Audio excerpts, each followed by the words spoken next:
और आपका एक और क्वेश्चन है कि दीदी हम कैसे पता करें कि हमारा जो कैंपस है वो पब्लिक प्राइवेट है या फिर सिंपल पब्लिक कॉलेज है। आपके क्वेश्चंस ये थे कि दीदी मैं ऑलरेडी कनाडा में हूँ, मैं स्टडी कर रही हूँ या मैं कर रहा हूँ, क्या मेरे स्पाउस अप्लाई कर सकते हैं। बहुत से स्टूडेंट्स इस चीज़ में कंफ्यूज हो रहे हैं कि दीदी हम ये पोस्ट ग्रेजुएशन सर्टिफिकेट कोर्स कर रहे हैं या फिर डिप्लोमा कोर्स कर रहे हैं, क्या हम 3 साल का वर्क परमिट ले सकते हैं। क्विकली मैं आपके जो क्वेश्चन है वो क्लियर कर देती हूँ। पहला क्वेश्चन लिखते हैं एसके, ये कह रहे हैं कि 2 year post baccalaureate diploma will be eligible for PGWP और नॉट। Hey everyone, welcome to Sandy talks Canada. अब तक तो आपको पता लग ही गया होगा कि कनाडा ने सारे रूल्स बदल के रख दिए हैं अगर आप स्टडी वीजा अप्लाई कर रहे हैं। सिर्फ आप ही नहीं, आपके स्पाउस का जो ओपन वर्क परमिट है उस पर भी इम्पैक्ट हुआ है, आपके पोस्ट ग्रेजुएशन वर्क परमिट पे भी इम्पैक्ट हुआ है और स्टडी वीजा पे कैप भी लगा दी है। ये सारी न्यूज तो आपको पता लगी है, लेकिन सबसे ज्यादा कंफ्यूजन स्टूडेंट्स को है। बहुत से क्वेश्चन हैं जो कि क्लियर नहीं हो पा रहे हैं। मुझे भी बहुत से कॉमेंट्स आए बच्चों के कि दीदी इसका क्या मतलब है, क्या हम एलिजिबल हैं कि नहीं। जो ऑलरेडी स्टूडेंट्स यहाँ पे हैं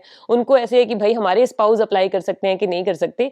सो एनीवेज, इस वीडियो में आपके हर एक क्वेश्चन की क्लैरिफिकेशन आपको मिलने वाली है। वैसे जो मैंने पहले वीडियो पोस्ट की थी उससे भी बहुत ज्यादा कमेंट्स मुझे आए थे कि दीदी आपकी वीडियो से हमें काफी हेल्प हुई है, काफी क्लियर हुई हैं चीजें, लेकिन फिर भी क्वेश्चंस मुझे आए तो मुझे लगा कि मैं दोबारा से एक वीडियो बनाती हूँ जिसमें मैं आपकी जो क्वेश्चंस मुझे आए हैं उसके आंसर्स करूंगी और शायद चीजें आपके लिए और क्लियर हो जाएं और आपके लिए जो क्लैरिफिकेशन आपको हेल्प करे डिसाइड करने के लिए आपको नेक्स्ट स्टेप क्या लेना है। सो चलो जी, without any further ado, let's talk about the truth behind all these changes. Let's start.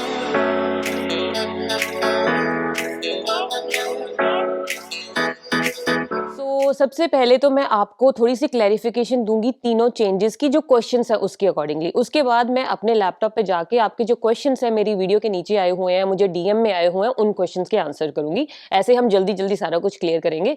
सबसे पहला जो है क्लैरिफिकेशन वो ये है कि जो कैप लगी है वो अब से लगी है। जनवरी 22 से जो अनाउंसमेंट हुई है उसके बाद ये कैप लगी है। मतलब 2024 में जो इनको बंदे चाहिए वो चाहिए 3,60,000। सो जिनको वीजा आ गया उनको कोई इंपैक्ट नहीं है। ऐसे भी बहुत से क्वेश्चन आए थे कि दीदी हमारे ऊपर भी इंपैक्ट होगा। आपका कैप पे कोई इंपैक्ट नहीं है क्योंकि आपका वीजा आ चुका है। अगर आप पहले ही स्टडी कर रहे हैं कनाडा में तो भी आपका कैप का लिमिट का कोई इंपैक्ट नहीं है। जिन बच्चों ने आना है उनके लिए चीजें और टफ हो गई हैं क्योंकि वीजा अब इजी नहीं है। मतलब पहले जैसे कनाडा हर किसी को वीजा दे रहा था ना, 8 लाख स्टूडेंट्स आए थे 2022 में और 8 लाख से भी ज्यादा आए थे 2023 में। अब वो चीजें इजी नहीं रही हैं। अगर आपकी प्रोफाइल स्ट्रांग है, अगर आपने अभी वीजा लगाना है, अभी प्रोसेस लगाना है, चाहे आपका ऑफर लेटर आ भी गया है, अगर वीजा अभी लगाना है तो आप इस कैप से इंपैक्ट होंगे क्योंकि जो आपको वीजा दिया जाएगा वो 3,60,000 जितने भी स्टूडेंट्स हैं वो स्ट्रॉन्ग कैंडिडेट्स को दिया जाएगा। तो अपनी प्रोफाइल पे फोकस करो, अपनी प्रोफाइल को स्ट्रॉन्ग बनाओ। ये क्वेश्चन आपका क्लियर हो गया। नेक्स्ट आपका क्वेश्चन मुझे ये आ रहा है कि दीदी ये जो पब्लिक प्राइवेट कॉलेज का है इसका क्या सिस्टम है, क्या मुझे वर्क परमिट मिलेगा कि नहीं मिलेगा। इसको समझाने से पहले मैं आपको बताती हूँ कि चेंज क्या हुआ है। चेंज अब ये हुआ है कि जो पब्लिक कॉलेज है उससे तो आपको पहले भी वर्क परमिट मिलता था, अब भी आपको वर्क परमिट मिलेगा। लेकिन कुछ कॉलेज थे जो प्राइवेट कॉलेज थे लेकिन वो एफिलिएट थे पब्लिक कॉलेज से, मतलब उनका एग्रीमेंट था आपस में प्राइवेट कॉलेज का पब्लिक कॉलेज के साथ। उसको बोलते हैं करिकुलम लाइसेंसिंग एग्रीमेंट, कि हम पब्लिक कॉलेज का जो करिकुलम है वो प्राइवेट कॉलेज में पढ़ा सकते हैं। तो उस प्राइवेट कॉलेज के कैंपस में स्टूडेंट्स पढ़ते थे लेकिन करिकुलम पब्लिक कॉलेज का होता था, वो एफिलिएट होता था और उसी वजह से जो स्टूडेंट्स थे अब तक अपना वर्क परमिट लगा देते थे, वो लग जाता था। लेकिन जो भी स्टूडेंट्स सितंबर 2024 ऑनवर्ड्स एनरोल होंगे, मतलब अपनी स्टडी स्टार्ट करेंगे 1 सितंबर 2024 से, प्राइवेट कॉलेजेस में जो कि एफिलिएटेड हैं विद पब्लिक कॉलेजेस या फिर बोलो जिनका करिकुलम लाइसेंसिंग एग्रीमेंट है, उनको पोस्ट ग्रेजुएशन वर्क परमिट नहीं मिलेगा सितंबर 1 से। दोबारा से मैं रिपीट कर रही हूँ क्योंकि आपका क्वेश्चन यही है। जो बच्चे यहाँ पढ़ रहे हैं ऑलरेडी कॉलेजेस में उन पे इम्पैक्ट नहीं है। अगर आप पढ़ रहे हो तो टेंशन मत लो, ये 1 सितंबर 2024 से होगा स्टार्ट, उसमें अभी टाइम पड़ा है। या फिर अगर आप 1 सितंबर से पहले पहले अपनी स्टडी स्टार्ट कर रहे हो, फॉर एग्जाम्पल आप इंडिया में हो, आपका वीजा आने वाला है, जिस कॉलेज में भी अप्लाई किया है वो डीएलआई लिस्टेड होना चाहिए। अगर आपके पास डीएलआई है तो आपको वर्क परमिट मिलेगा, पोस्ट ग्रेजुएशन वर्क परमिट, अगर आप सितंबर 1 2024 से पहले अपना एनरोल कर लेते हैं, स्टडी स्टार्ट कर लेते हैं। उसके बाद करेंगे तो यू आर नॉट एलिजिबल। और आपका एक और क्वेश्चन है कि दीदी हम कैसे पता करें कि हमारा जो कैंपस है वो पब्लिक प्राइवेट है या फिर सिंपल पब्लिक कॉलेज है। ये भी बहुत बच्चों को क्वेश्चन आ रहा है। सबसे पहली चीज तो यही है कि आपकी जो कॉलेज की वेबसाइट है उससे आपको पता लग जाएगा कि आपका जो कॉलेज का जो मेन कैंपस है जहाँ पे आप पढ़ रहे हैं वो आपका पब्लिक कॉलेज है या फिर प्राइवेट पब्लिक वाली पार्टनरशिप वाला है। इससे एक और चीज आपको ध्यान में रखनी है कि जो आप फिजिकली जिस कैंपस में जा रहे हैं ना, उस कैंपस पे डिपेंड करता है कि वो वाला जो कैंपस है, फॉर एग्जाम्पल लैम्पटन कॉलेज है, उसका एक कैंपस कहीं और है, दूसरा कहीं और है, जो बाकी कैंपसेस हैं वो पब्लिक प्राइवेट भी हो सकते हैं, राइट। सो आपको ये देखना है, जो कनाडा की गवर्नमेंट ने अनाउंसमेंट किया, उन्होंने ये किया कि फिजिकली जो स्टूडेंट जिस कैंपस में पढ़ रहा है वो वाला कैंपस पब्लिक कॉलेज होना चाहिए। सो ये आप अपनी ऑफिशियल वेबसाइट पे जाके पूछ सकते हैं। अगर आपको फिर भी पता नहीं लग रहा है तो आप कॉलेज से भी पूछ सकते हैं मेल करके कि हमारा पब्लिक कॉलेज है या फिर पब्लिक प्राइवेट पार्टनरशिप वाला कॉलेज। नेक्स्ट जो चेंज है वो बहुत ही बड़ा चेंज है, क्योंकि इससे आपकी तो लाइफ इंपैक्ट हो ही रही है, साथ में आपके स्पाउस की भी इंपैक्ट हो रही है लाइफ। वो है no spousal open work permit. इसको जो आपके क्वेश्चंस हैं उस पर जंप करने से पहले मैं थोड़ा सा डिटेल में बता देती हूँ चेंज क्या हुआ है। चेंज जो अभी है वो प्रॉपरली पूरा अनाउंस नहीं हुआ है इस वाले चेंज के लिए कि क्या होने वाला है, क्योंकि IRCC बोल रही है कि अपकमिंग वीक्स में हम इसके बारे में और इन्फॉर्मेशन देंगे कि आगे चेंज क्या होंगे। बेसिकली चेंज यही हुआ है कि अगर आपने अंडर ग्रेजुएट कोर्स करना है कनाडा आके, +2 के बाद या क्लास 12 जिसको हम बोलते हैं, उसके बाद आप यहाँ पे आगे कोई अंडर ग्रेजुएट कोर्स कर रहे हैं, तो आपके जो स्पाउस हैं वो ओपन वर्क परमिट आप उनके लिए नहीं अप्लाई कर सकते। अगर आप मास्टर्स कर रहे हैं यहाँ आके या फिर आप PhD कर रहे हैं, ग्रेजुएट कोर्सेज कर रहे हैं, तो आप यहाँ आके अपने स्पाउस के लिए ओपन वर्क परमिट अप्लाई कर सकते हैं। ये तो कोर्स पे डिपेंड करता है कि आप कोर्स कौन सा कर रहे हैं। पहले क्या होता था कि आपके ड्यूरेशन पे डिपेंड करता था, आप कोई भी कोर्स करो, जितने साल की आपकी स्टडी है उस हिसाब से आपके जो स्पाउस को है उस हिसाब से ओपन वर्क परमिट मिल जाता था। But that is not the case any more. अब आपके कोर्स पे डिपेंड करता है। एक और चीज, अब आते हैं आपके क्वेश्चन के ऊपर। आपके क्वेश्चन ये थे कि दीदी मैं ऑलरेडी कनाडा में हूँ, मैं स्टडी कर रही हूँ या मैं कर रहा हूँ, क्या मेरे स्पाउस अप्लाई कर सकते हैं? वो कर सकते हैं। जो ऑलरेडी कनाडा में है, जिनकी स्टडी स्टार्ट हो चुकी है, आप अपने स्पाउस का ओपन वर्क परमिट अप्लाई कर सकते हो, कोई इंपैक्ट नहीं है। अगर आप अभी आए ही नहीं हो, आप आने वाले हो, तब दिक्कत है, तब आप जो है आपके कोर्स पे डिपेंड करता है। अगर कोर्स आपका वैसा नहीं है तो आप अपने स्पाउस का ओपन वर्क परमिट नहीं अप्लाई कर सकते। अब आता है नेक्स्ट क्वेश्चन, क्या हम कभी नहीं कर सकते? ऐसा बिल्कुल नहीं है। आप स्टडी के टाइम पे स्पाउस का ओपन वर्क परमिट नहीं कर सकते। जैसे ही आप अपने वर्क परमिट पे आएंगे, फॉर एग्जाम्पल 2 साल का कोर्स किया है बट वो एलिजिबल नहीं है स्पाउस के ओपन वर्क परमिट के लिए, जैसे ही आप अपना कोर्स कंप्लीट करेंगे, आप अपने वर्क परमिट पे आएंगे, तब आप अपने स्पाउस का जो है ओपन वर्क परमिट अपने वर्क परमिट के साथ लगा सकते हैं। Then they can get the open work. अब आते हैं हम अपनी गुड न्यूज वाले चेंज पे। इन सारे बुरे चेंजेस में एक अच्छा चेंज भी हुआ था। वो हुआ था कि अगर आप कोई छोटा कोर्स भी करते हैं, लेस देन 2 इयर्स वाला, तब भी आपको up to 3 years work permit मिलेगा। पहले कनाडा में क्या होता था कि जब आप स्टूडेंट आते थे तो आपके कोर्स की ड्यूरेशन पे डिपेंड करता था, कितने साल का कोर्स है उस हिसाब से आपको वर्क परमिट मिलता था। 1 साल का कोर्स करते थे तो 1 साल का वर्क परमिट मिलता था, 2 साल का कोर्स करते थे तो अप टू 3 इयर्स का वर्क परमिट मिलता था, इररिस्पेक्टिव चाहे आप मास्टर्स कर रहे हो, चाहे PhD कर रहे हो, सर्टिफिकेट कोर्स कर रहे हो, डिप्लोमा कोर्स कर रहे हो, उससे कोई मतलब नहीं था।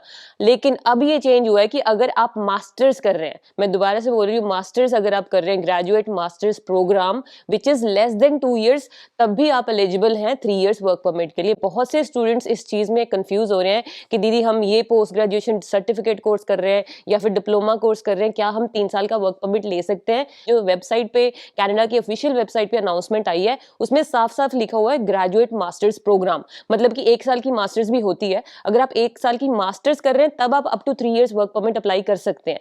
लेकिन इसके अलावा और उन्होंने कुछ नहीं लिखा हुआ कि आप अगर डिप्लोमा कर रहे हैं या फिर आप सर्टिफिकेट कोर्स कर रहे हैं, ऐसा कुछ नहीं लिखा हुआ। तो मैं नहीं बोलूंगी कि आप ये अज्यूम करो कि आप अगर डिप्लोमा या पोस्ट ग्रेजुएशन या फिर अपना सर्टिफिकेट कोर्स कर रहे हो तो आपको 3 साल का। अब हम जब करते हैं इससे भी ज्यादा इंपॉर्टेंट अनाउंसमेंट पे, जो किसी ने अब तक शेयर नहीं की और कोई उसके बारे में बात ही नहीं कर रहा, सब पहले वाले चेंजेस की बात कर रहे हैं, वो है अमेजिंग अनाउंसमेंट, बहुत ही अच्छी अनाउंसमेंट आपके लिए, वो गुड न्यूज है। आप ऑफिशियल वेबसाइट पे जाके देख लेना, मैं यहाँ पे आपको बता देती हूँ। IRCC बोलती है कि in the coming months we will continue to provide clear pathways to permanent residency for students with in demand skills. मतलब कि जो TR टू PR पहले प्रोग्राम आया था ना, वैसा ही कुछ प्रोग्राम आने वाला है, क्योंकि साफ साफ ये अनाउंस कर दिया IRCC ने अपनी वेबसाइट पे कमिंग मंथ्स में। तो आप पहले से ही रेडी रहना, लेकिन वो स्किल जो आपकी होनी चाहिए वो इन डिमांड स्किल्स होनी चाहिए। इससे ये पता लगता है कि ऐसे नहीं कि कोई भी कोर्स उठा के आ जाओ, वो कोर्स करना जो यहाँ पे डिमांड में हो, और वो चीज आप में स्किल होनी चाहिए जो यहाँ पे डिमांड में हो। अगर डिमांड में है तो PR इजिली हो जाएगी, जल्दी हो जाएगी, क्योंकि ऐसा ही कोई पाथवे आने वाला है जो कि वेबसाइट पे लिख भी दिया है। नेक्स्ट जो चेंज है वो है कि अब आपकी जो कैप लगी है ना, वो कैप आपकी प्रोविंस बेसिस पे भी लगी है। मतलब हर प्रोविंस का भी अपना कोटा है, जो जितने स्टूडेंट्स को वो बुला सकती है, राइट।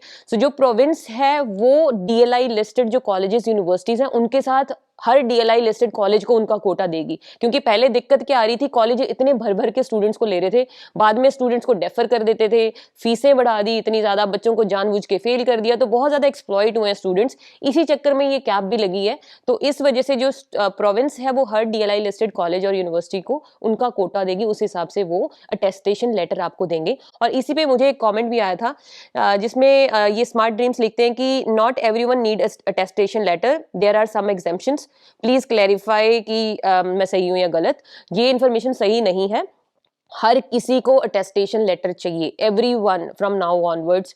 आपको ये जो प्रोविंस है इससे आपका अटेस्टेशन लेटर चाहिए होगा, वो मैं इंफॉर्मेशन यहाँ पे डिस्प्ले कर दूंगी।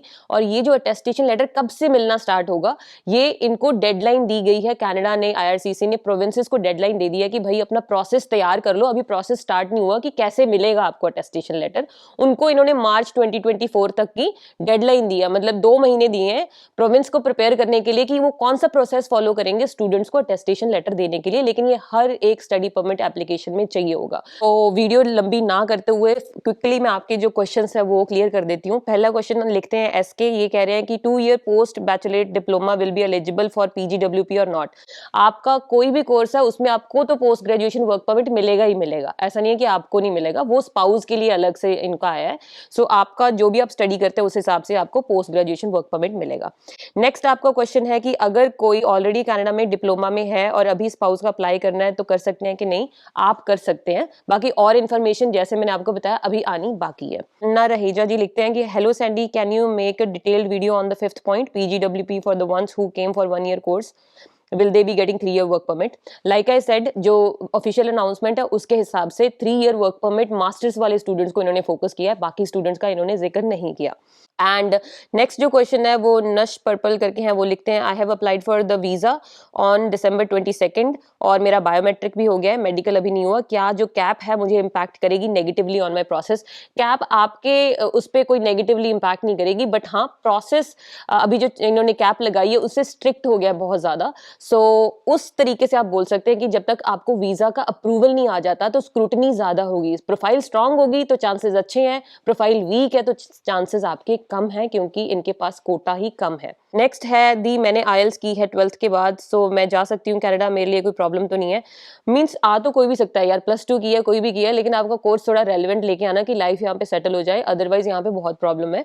सो वो आप देख के आना कि आपकी स्किल डिमांड में हो। जैसे मैंने आपको बताया कि आने वाले टाइम में बहुत जल्दी कुछ नई अनाउंसमेंट होने वाली है PR के लिए, स्टूडेंट्स के लिए, तो स्किल जो है आपकी उस पर फोकस करना। तो ये तो थे सारे चेंजेस और क्वेश्चंस जो आपके मेन थे, क्योंकि मैं नहीं देख पा रही थी कि इतने बच्चे कंफ्यूज है, इतने DMs, इतने कमेंट्स, तो मैं टाइम से टाइम निकाल के ये बना रही हूँ वीडियो। आई होप इस वीडियो से आपकी हेल्प हुई होगी और आपके सारे क्वेश्चंस क्लियर हो गए होंगे। मुझे नहीं लगता अब कोई क्वेश्चन बचा होगा, बट फिर भी अगर कोई क्वेश्चन बचा है आप कमेंट्स में लिख देना और एक दूसरे की हेल्प भी करना आंसर करने के लिए। अगर वीडियो अच्छी लगी है तो प्लीज लाइक जरूर करना। You can also follow me on my Instagram, मेरी आईडी है सैंडी टॉक्स कैनेडा। ध्यान रखना कोई स्पैम और ये वाले अकाउंट बहुत बने हुए हैं मेरे, तो प्रॉपरली जो आईडी है उसको ध्यान से चेक किया करो, सैंडी टॉक्स कैनेडा, वहां पे फॉलो कर लो। वहां पे ऐसे क्वेश्चंस मैं जल्दी आंसर कर देती हूँ कमेंट्स पे, और अपडेट भी जल्दी शेयर कर देती हूँ, आप वहां पे फॉलो कर लेना। और नेक्स्ट वही है कि अगर आपको कोई भी क्वेश्चन है related to study abroad, career और लाइफ इन कनाडा, आप मेरे साथ 1-on-1 कॉल भी बुक कर सकते हैं। आपके बहुत से क्वेश्चन रहते हैं कि दीदी हम आपसे 1-on-1 कॉल पे बात करना चाहते हैं, वो लिंक आपको डिस्क्रिप्शन में मिल जाएगा।